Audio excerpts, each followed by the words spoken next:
Hello. I think we are live. We are live. Yes, excellent. Yeah. We are live for following our wonderful session that we've just kicked off, day 2 of the Crochet with Confidence Summit with the wonderful Julie, who's sat between us here. Hi, Julie. Thank you so much for joining us. Thank you. People have but we've seen everyone watching. We can see how many people are looking at it, and we can see that everyone is now hopping over. We've got lots of people here already to talk about crochet socks with us. Yay. So go for it, everyone. Blast us with your questions. I'm sure there are plenty. I was saying earlier, wasn't I, Julie, that I've had loads of people message say, I can't do socks. Definitely can't do socks. It's amazing, isn't it, how petrified people are. And we want you to know that you're not alone in that. It's not an unusual feeling at all, but there are lots of things that we can do to help you. Well, not me necessarily, you can. This is a great opportunity because the sock expert is here waiting for your questions. And when I looked, I could believe quite how many. I mean, I knew you did lots of socks, but my gosh, you've got lots of socks patterns, haven't you? I absolutely do. Yeah, I was amazed. I'm like, wow, that's amazing, absolutely amazing. When did you literally start and think, right, socks are my thing, or did you come to them? I came to them because at the time I was teaching crochet at a yarn shop. I was the only crochet teacher. I think there were like 5 knitting teachers on staff. And anytime someone would talk about socks, someone would say, it's too bad you can't make them in crochet. And I was like, why not? Like, I'm sure you can. And there were a few patterns online. Like, obviously, other people have done them before. Like, I didn't invent them. But I was like, I don't think it's true that you can't do them, that they won't be comfortable. So I started looking for patterns for myself to follow. And I got really into it. And I just had to. And then, obviously you can make them. Then someone else said you can't make them with self-striping yarn. The stripes aren't going to work. They can. I love that when someone tells you, I love your personality. If someone tells you can't, you're like, yeah, I can. Oh yeah, oh yeah, exactly. A bit like that as well. Yeah. Hold my beer. Yeah, exactly. Yeah, I love that. And now you have this whole huge collection of crochet socks. And everyone, oh my gosh, there's questions pouring in here. Shall we get going? Yes, Sandra said, good morning, Sandra. Good morning, Sandra. How are you? Carrie is saying, hello, what's the ideal yarn weight for everyday crochet socks? I've done bed socks with DK weight and those were pretty thick. You'll want to go for a fingering weight yarn, light fingering weight. That's the best. Same as for knitted socks. The thing that you're going to do though is that you're going to pair that fingering weight with a 3.5 millimeter hook, right? Which might be a little larger than you would think. You might think like 2 or 2.5, but we don't want them to be stiff because, so we're going to help get some stretch with the 3.5. And even, and I'm going to just say this here, I use a 3.5, but someone else may need a 4 or a 3. You're gonna check your gauge. Don't. Oh, we talked about gauge lots yesterday, didn't we? Yes. We were easing people into the gauge thing, like. Yeah. People are like, oh, socks, but actually, there are tons of shoe sizes. You need to. They're almost not more important, but like your hands and your heads. It's very difficult to make socks fit well, I think. Well, yes, because it's not just, so your foot has a circumference, that's fine. So there's your ankle, but that diagonal between the front of your ankle and the back of your heel, the sock needs to stretch over that. It won't necessarily always be like a tube sock, like that you can just pull on. Like you'll have to fit your foot in there, but it does have to stretch all the way there. And if you don't check your gauge, I promise you, like the very few times I've gotten emails about the socks not fitting, I ask, my question is always, did you check your gauge? No, I have perfect gauge, or I use the same yarn and hook you did, so I didn't have to. Yeah. That's not how that works. No, and I think, we have to not forgive people, but, that's a very normal thing for people to assume, isn't it? If you don't know about gauge and you don't understand the concept of it, if you are coming new to crochet or you're relatively new and you haven't learned how about gauge, then that is step one, I think, isn't it? 100%. Yeah, because you're sorry, no, go go on. ahead. Yeah, I was just going to say, your natural assumption, isn't it, is that, well, it tells me I need this yarn and it tells me I need this hook, which we do, don't we, in patterns? That exactly. And when I started, that's what I would do. I would get the yarn, get the hook. And you're going into different Facebook groups where like the advice will go from completely right to completely incorrect, and there's no way to tell which is which. Yeah. So in those groups, like a lot of people have said, you know, you don't need to check your gauge. Yeah. So thankfully you're doing this, and and we're getting the word out about gauge. Yeah, definitely. And I think people, I think again, it's another fear thing, isn't it? People are frightened of going, well, that's too technical for me. I can't do that. And, you know, but oh my goodness, the joy, I can tell you, when you crochet a sock that goes on beautifully and fits beautifully, it's just worth it. It's absolutely worth it. 100. You're not wasting, because a lot of it is, oh, I don't want to waste my time doing that. Da da da. You're gonna waste way more time making a sock or a garment that doesn't fit than you will making that swatch. Most definitely. Most definitely. Yeah. Oh, Sandy was with us all day yesterday. So Sandy sent some really good tips, Julie. I already knew about making both at the same time, from making mitts. Yeah, it's exactly the same concept, isn't it? But the rest just blew my mind. Oh, tell us more. Which bit blew your mind mostly? Love that. And then we have a question. Is there any particular pattern you recommend for a newbie?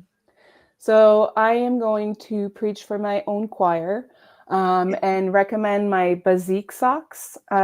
And for one simple reason is that in them you get the option to choose the afterthought heel or the short row heel. Awesome. So it explains how to start the point and then the foot, and then you either go on the afterthought heel adventure or the short heel adventure, so you can test both and see which one you prefer. Yeah. Another good option would be a family story. In that one, instead of going with the stretch and just small, it's in bits and pieces everywhere to get it to fit. In that one, there's a gusset. So people who are used to knitting socks and are used to seeing a gusset in there, they'll be comforted by a family story sock. So those are my two best options. There we go. Kristen said, can you say the names again, please, of the patterns? Of course. So the first one is the Bazik sock. It's BAHZEEK. And the second one is a family story. Amazing. And they're both in your Ravelry? They are. Yeah. So go to Julie's Ravelry. And if you're, whether you're on the free or the VIP, on Julie's designer page within the platform, all of the links are there for where to find Julie and all of her patterns, etc. So this is your launch pad to go and find out more. Definitely go and collect all of those socks. And always email me. Like if there's anything wrong, come to me. I will help you, because my goal is to have people churn out more socks to prove that they're possible. Yeah, absolutely. Oh, Sleepy Bear has said, I always thought crochet socks would be painful to wear. That's interesting, but you've convinced me to try. So I will not deny some people who have sensitivity issues, but you would get the same thing with a knit sock. You know, there are people who have very, very, very sensitive skin. Generally speaking, though, I'm not. They're not uncomfortable to wear. It's the same yarn. The stitches are different, but they are no harder on your skin unless, again, you have those sensitivity issues, which I won't like. That you can't help that. Yeah. Otherwise, they're great. Yeah. And if someone does have sensitive skin and can't wear wool, for example, what is it an absolute no to use any other kind of fiber for socks, or is there something you can? Oh no, I mean you can try everything. I wouldn't try it with like cotton, because cotton has zero stretch. But if you're used to substituting with merino with another fiber that you enjoy, that you know has some stretch, go ahead and try it. Like why not? Because at worst you're gonna get to the heel portion and you're gonna be like, there's not enough stretch, I really can't do it. But there are definitely alternatives. I wish my brain was functioning enough this morning that I could list them off. We can have a chat about it at some point. But yeah, the brain isn't, completely Oh gray. no, don't worry. And I think actually, like from that point of view, if it was me, for a toe up construction would then work well for experimenting, I think, wouldn't it? Because you can actually put it on your foot, can't you? Exactly. Yeah. You're gonna know right away that it works or not. Yeah, definitely. Mhm. I love that fit. I love it. I love trying it on halfway. Oh yeah, it's the best. I'm a toe up, definitely. There we are. So Evelyn has said, what advice do you have for a beginner who cannot wear socks that are tight in any way because my legs will cramp up? I cannot wear socks, so making my own is the only option I have. Ankle socks. Like if your leg is going to cramp up, Yeah. I have a designer friend of mine. Whenever I design an ankle sock, she writes to me to thank me for designing an ankle sock because she doesn't have to have that problem with her legs. You can do that, but you don't have to wait for me to design an ankle sock. You can just, they're all toe up, right? Yeah. So mine anyway. So you can do the foot and the heel and stop at a height that's comfortable for you.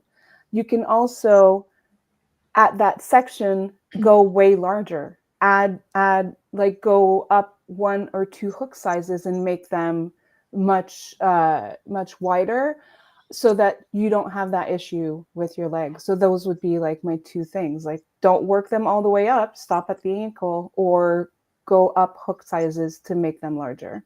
Yeah. Brilliant. And what kind of sizing brackets do you have, Julie, for your socks? I would say probably like 60-70% of my socks are sized for adult feet.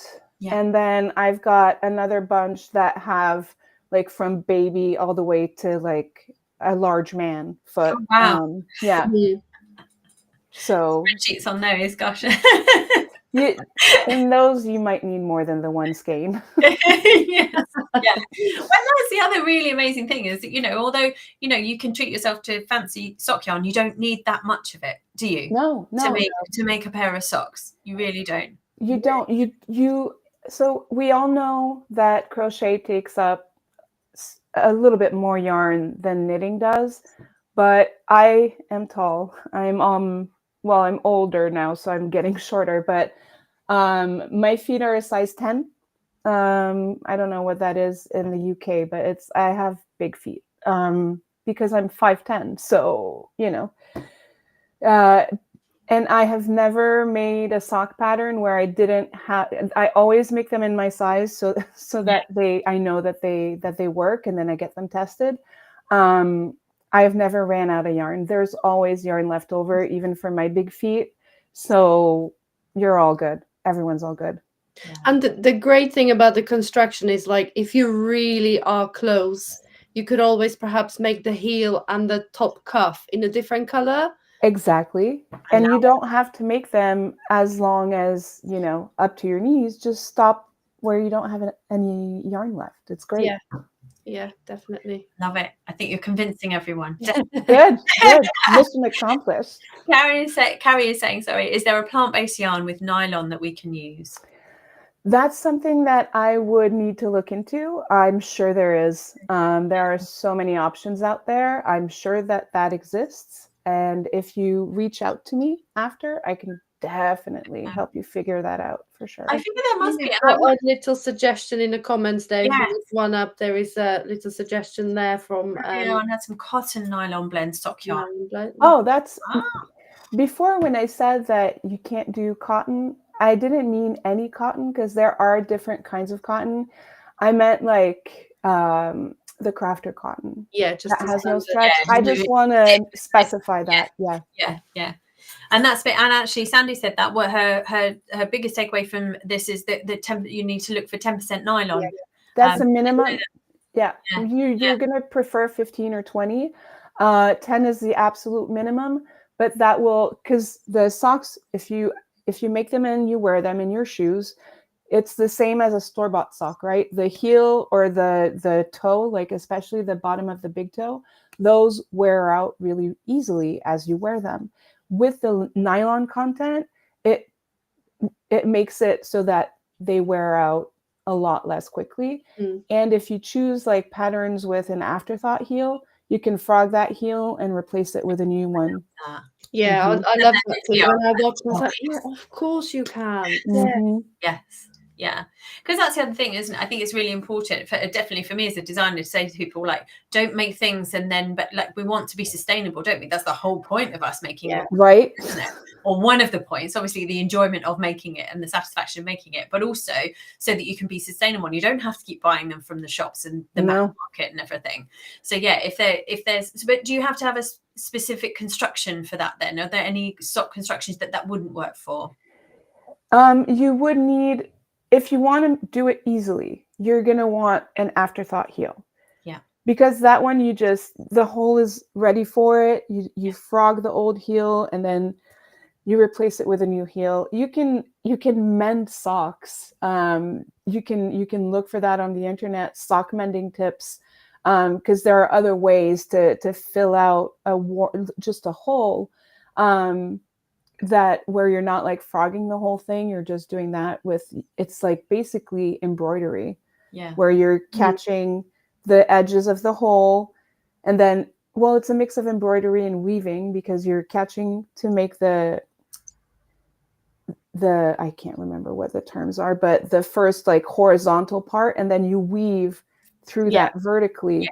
And all of a sudden your socks are good to go again. And it gives them a little bit of history. Yeah, definitely.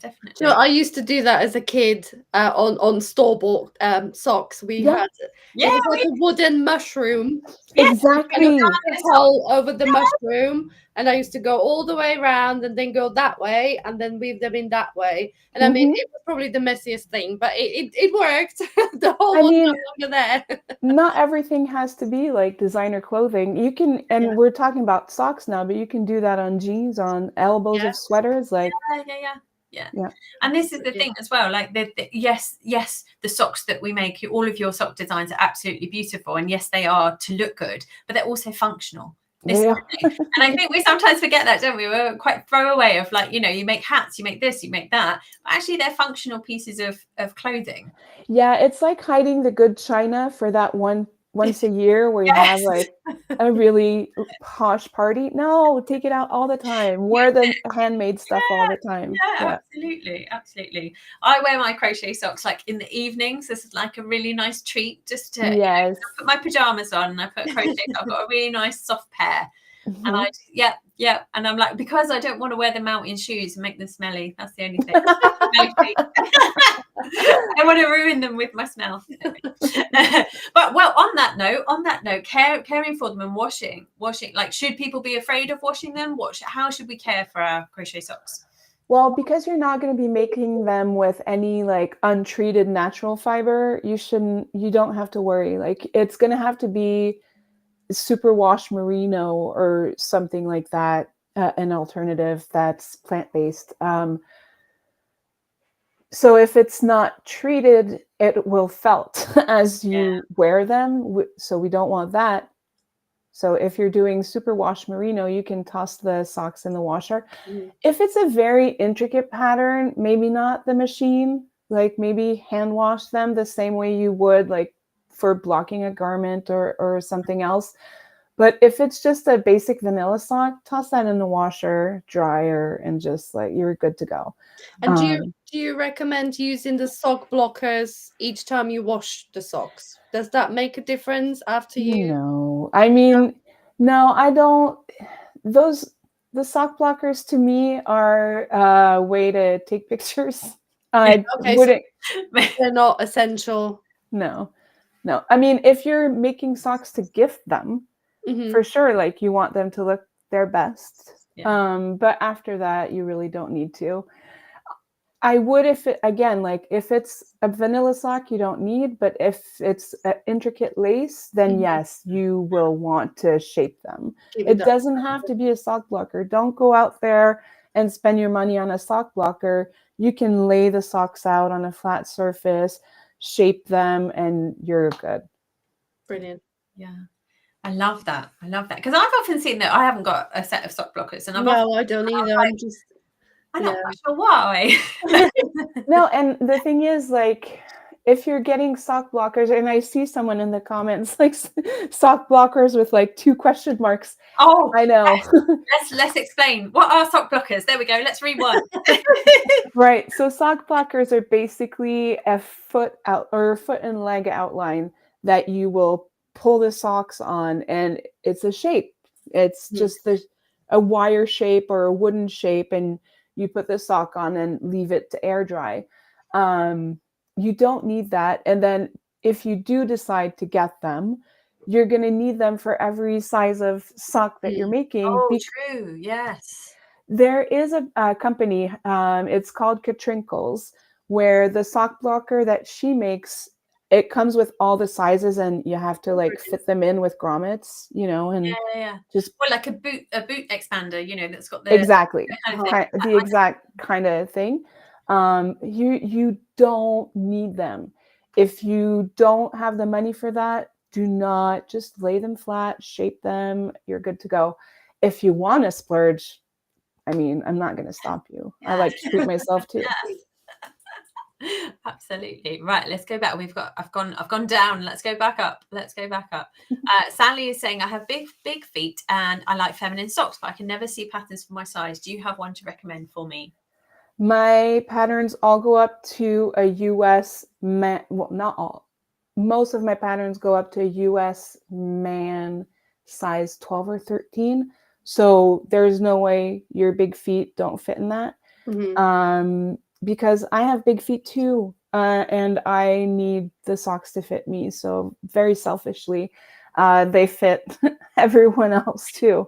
I remember buying a pattern book where in that sock pattern book, only 2 pairs of socks went up to a size more than a size 8 lady. And I was like, I remember us tall girlies. Well, many years ago now, I remember being commissioned by a magazine to make socks, and I think it was because of the space that they had, obviously for print copy.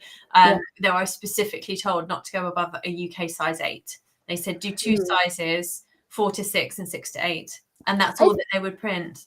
I have a feeling I'm when you're mentioning the UK sizes, I have a feeling our sizes are very similar. Yeah, we're one away from you, I think. One away? Yeah, we're one under yours. Okay. Okay. So Sally, you're fine. You're fine. My patterns that are designed for adults, which all of my patterns are, some also have children and babies. You're fine with any of my patterns. So if you've never made them before, again, I'm gonna say go with either the Bazik or A Family Story. Those are my 2 preferred ones. Brilliant. And Susan's asking similarly, it's so true about crochet socks. I don't think everyone can design a good crochet sock pattern. Could you recommend one of yours? I can't wait to make tons. Have you got any more advanced ones then that you would recommend? Sure. So one of the patterns that people really love, and that one is if you especially want to go for the self-striping yarns. Yeah, so I'm going to say the Dobby socks are a good one. They're not, they are made to highlight self-striping yarn. Now, when you are looking at self-striping yarn, you're only going to see knit swatches, right? You want a stripe that's at least 3 rounds high, and that way it'll work for crochet self-striping in a sock. So the Dobby socks I really like for self-striping. I'm trying to think which one. Okay, if you want to go crazy, you want to go like all out crazy, the mint chocolate chip. Those socks, those I think are my most advanced in terms of the design and the color changes. Awesome. Amazing. It's funny you say about the self-striping. I find that as well, looking for any project with self-striping, everything is done with knit swatches. I know. And you have no idea how that's going to look in crochet. It's so difficult. And because most of the yarns that I use are from the US, because that's the majority of my audience are over there. I can't see them in person. I can't try, so I have to order them from these knit swatches online. Oh, and I've no. no idea what they're going to look like. That's not cool. Yeah, that's not good. There's more and more in backstage when we were talking about the show I was just at. The yarn companies are starting to more and more show the crochet swatch too. Mhm. Which, thank goodness, because we need to know that. Yeah, definitely. Oh, Susan has said, wow, crochet socks with an afterthought here, what mine. Oh, and Sandy said, do you mean duplicate stitch? Yes, that's what it is, isn't it? When you, yes. Yeah. Thank you. Well done, Sandy. Thank you. Thank you so much. Bethany's asking, what wool would be good for hiking? Well, for hiking, you're going to want to go with like a higher nylon content. I think the highest nylon content I've seen was 50%.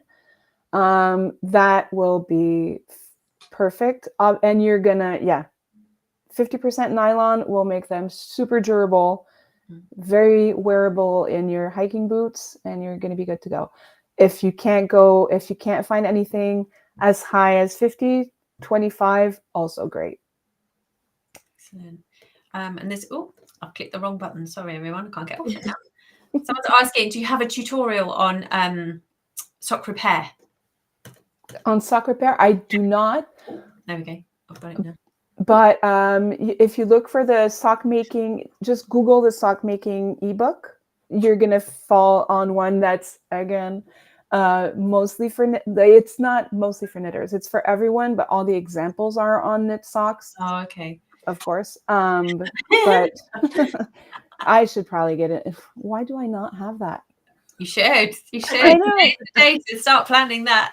Here's an idea for the next video. What's wrong with me? Thanks for suggesting that. Lovely. Debbie saying, how wide are your patterns for? So my patterns, you'll see when I list the sizes, there's always tips on adjusting for your circumference of your foot. And I always, in my patterns, recommend that you start, when you choose a size, go on circumference first, because you can always adjust the length of the foot or the length of the leg. So choose your circumference first. Yeah. Okay. Good. So you're going to be fine. Absolutely. And Carrie's saying, what are the measurements one would need? Oh, my parcel's arrived. Veronica, I told Veronica earlier, I've got a parcel coming. Excuse me, everyone. Carry on. Sorry. This is real life. This is you get the whole package. That's right. So what are the measurements one would need to take to get the right fit, like football circumference and that stuff? What's the most important to go by? So I'm going to go first in my patterns. When I tell you the foot circumference, I mean at the largest part of your foot. So that will be right behind the big toe, straight across. Other circumferences that you might want to measure, especially if you're like, after you follow patterns, you might want to go crazy and design your own. What you're going to want to measure, so that same foot circumference, the highest height you want to go on your leg, how much is that circumference? You want that one. Right. And then the most important one is that diagonal from the back of your heel to the front of your ankle. That your sock has to stretch to fit that. It can't stay at that width, at that circumference. Otherwise, they'll fall down. They'll be too loose on your feet. But it does have to stretch to that point. Right.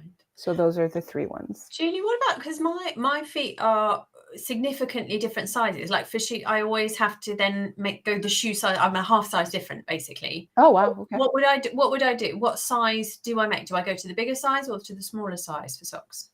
Do both. Really? One of each. I suppose if you're making them yourself, it doesn't really matter, does it? Yeah, exactly. Yeah. You're not, I don't recommend buying two pairs of shoes, but why not make two different sizes of sock? Yeah. No one's going to know. No, this is very true. Yeah, it's probably a few stitches, few rounds difference, isn't it? Yeah. It will be two different. So Kristen's asking, when would you use a top-down construction? whenever you want.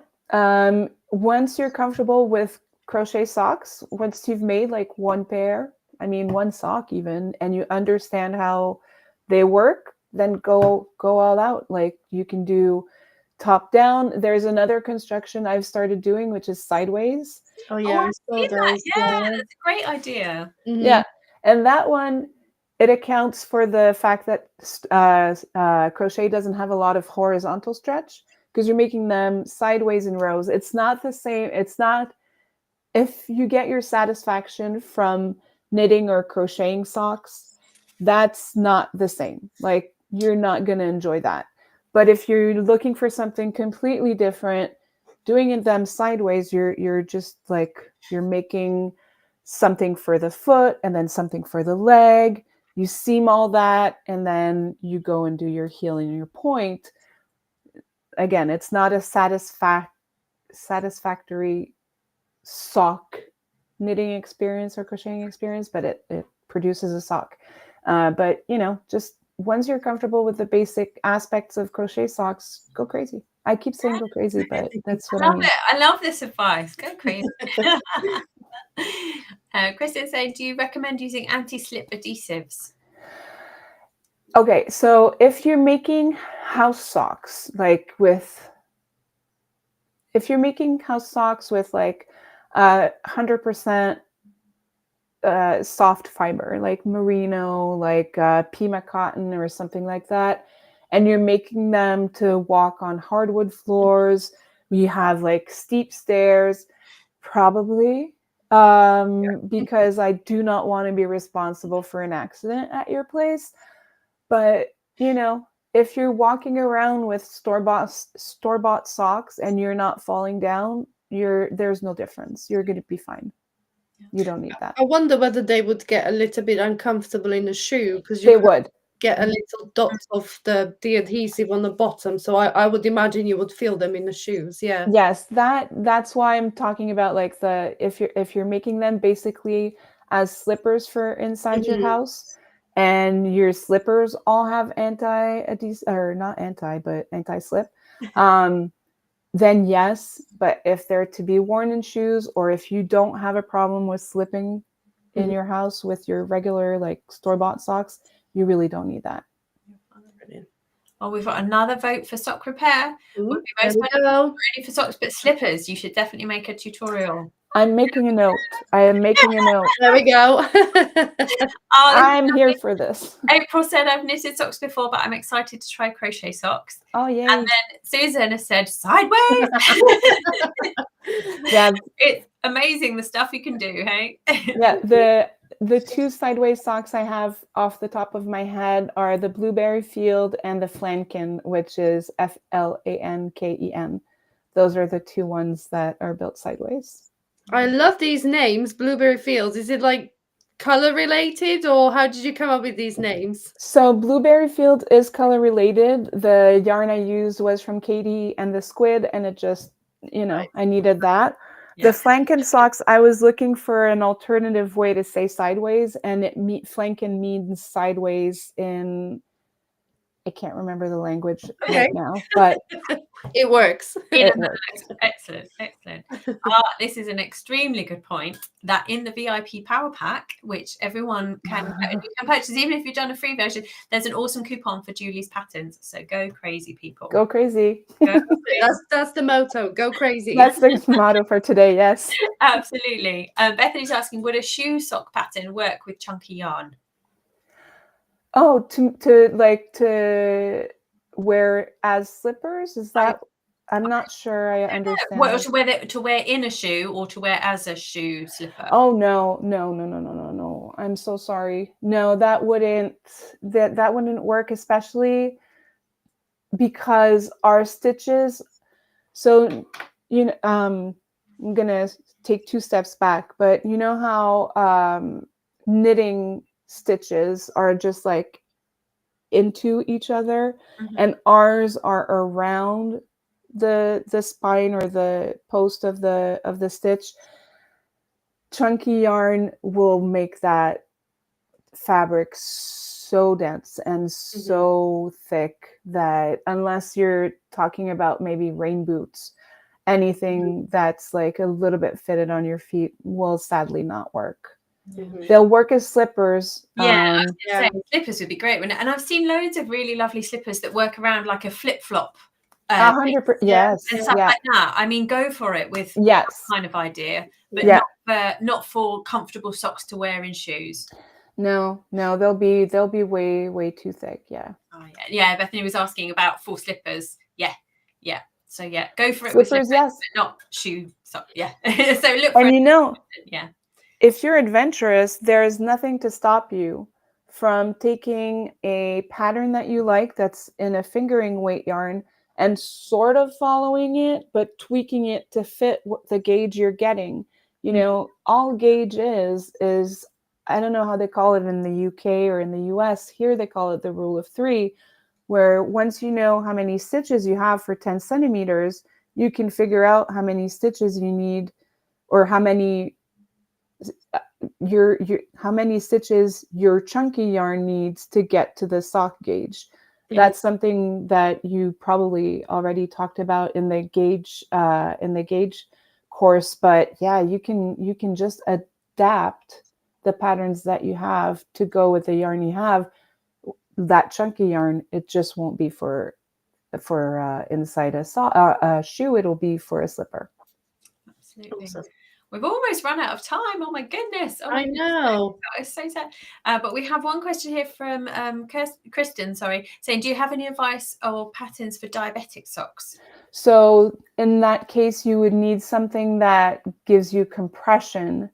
And I would say, I'm not sure that I would recommend that you crochet or knit those, because I'm not sure you can get even compression with a crochet stitch or a knitted stitch.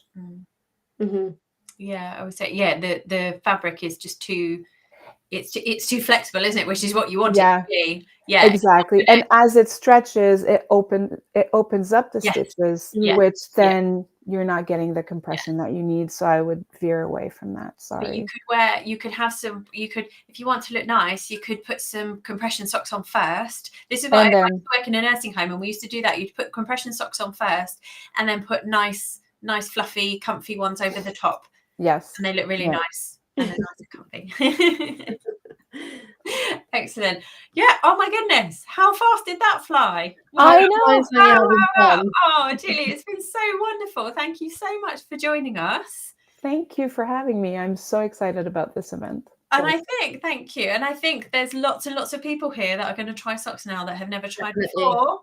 Or if they have, they're going to be much, much more confident about what they're doing. So thank you so much for spreading all of that knowledge and sharing it with us. Can I take a picture of us? Of course. For the gram. Do I need Let's to smile? do this. Oh yes, please. Thank you. Yeah. Awesome. Oh, awesome session. Awesome session. It truly was. Thank you so much, Julie. So we're going to hop on over now. If everyone goes and finds the link for Courtney's presentation is next. So Courtney's YouTube channel, her video will be premiering in 1 minute's time. And then as soon as it's done, pop back to Veronika and I's Facebook or YouTube and we'll be live with Courtney. So thanks so much again, Julie. Oh, thank you. It was so good.